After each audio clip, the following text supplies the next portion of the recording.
ప్రేమ అయితే ఇంక "అక్క నువ్వు నన్ను ఆశీర్వదించు. నాకు తోడబుట్టిన వాళ్ళు లేకపోయినా నువ్వే నాకు అక్క లాంటిదానివి.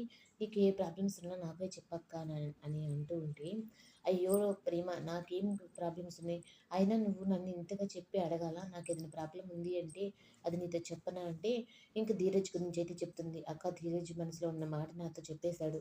కానీ ఇప్పుడు నేను అమూల్య విషయం కూడా చెప్పేయాలి అనుకుంటున్నాను" అంటే, అయ్యో!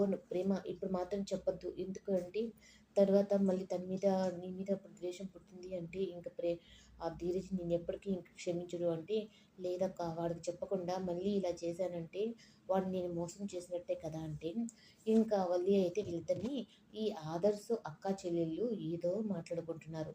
అమూల్య విషయం బయట పెట్టడానికా? అయినా ఇప్పుడు అమూల్య విషయం గాని, నేను గాని బయట పెట్టాను అంటే ధీరజు ప్రేమని ఇంట్లో నుంచి గెంటేస్తాడు. అప్పుడు నేనొక్కటే ఉంటా.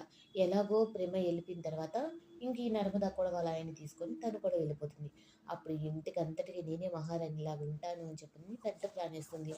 ఇంకా బుజ్జమ్మ చేసిన ఆ పాయసం తీసుకొని ఇంకా అమూల్యకిచ్చాము అంటే తను చాలా సంతోషిస్తుంది కదక్క అని చెప్పనని ఇంక వెళ్ళి అమూల్యనైతే పిలుస్తాను.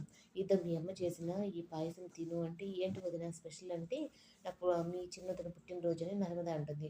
ఇంక అమ్మ చేసింది అని చెప్పి అనేటప్పటికి ఇంకా అమూల్య అయితే చాలా ఇష్టంగా తింటుంది. ఇంకా అలా తింటూ ఉంటే ఈ లోపల ఇంక వల్లి గమ్ముగా ఉంటుందా?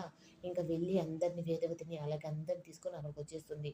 "ఏంటి ఈ ప్రేమ నీ పుట్టినరోజున నేను పాయసం చేసి అది తీసుకొనొచ్చి వేరే వాళ్ళకి ఎలా పెడుతున్నావు నువ్వు" అంటే, "అత్తయ్య తను ఎవరో కాదు కదా! మన ఇంటి ఆడపడుచే కదా!" అంటే, "అది ఒకప్పటిదాకా. ఇప్పుడు తనకి మనకి ఏ సంబంధం లేదు" అని చెప్పనని ఇంకా పాయసం గిన్నె అయితే తీసుకొని అక్కడ కింద పారేసి తనైతే ఇంక వెళ్ళిపోతుంది.